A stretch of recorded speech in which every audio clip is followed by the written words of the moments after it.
फिर जादू के काट के लिए, जिन्नात के काट के लिए।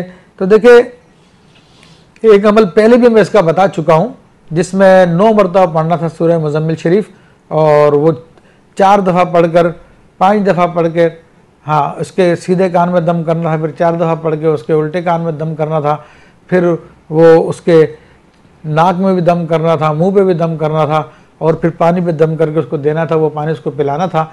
तो मेरा पिछला प्रोग्राम देखेंगे तो उसके अंदर वो डिटेल है, लेकिन ये उससे ज़्यादा आसान अमल है जो मैं आपको बता रहा हूँ कि सूरह मुज़म्मिल शरीफ को किसी कागज़ पे लिख लिया जाए।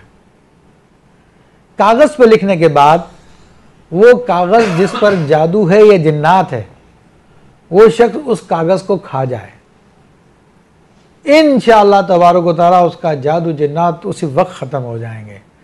और अगर खाया नहीं जाता तो फिर उसका दूसरा तरीका ये कर लीजिए कि सूरह मुज़म्मिल को कागज़ पे लिख लीजिए, उसके बाद किसी बोतल में डाल लीजिए और उसको फिर उसी पानी मुस्तकिल इस्तेमाल करते रहें, तो इंशाअल्लाह तबारक व तआला मुज़म्मिल शरीफ की बरकत से वो जादू और जिन्नात ख़त्म हो जाएंगे। ये देखिए इतने आसान तरीके हैं जिनके लिए आपको कोई मेहनत की ज़रूरत नहीं है, वो बहुत आसान मामलात है। अल्हम्दुलिल्लाह रब्बिल आलमीन, आप इसमें अमल करेंगे तो अल्लाह तबारक व तआला का फ़ज़ल हो जाएगा, खुसूसी करम हो जाएगा, आपके मसाइल परेशानियाँ दूर हो जाएंगे।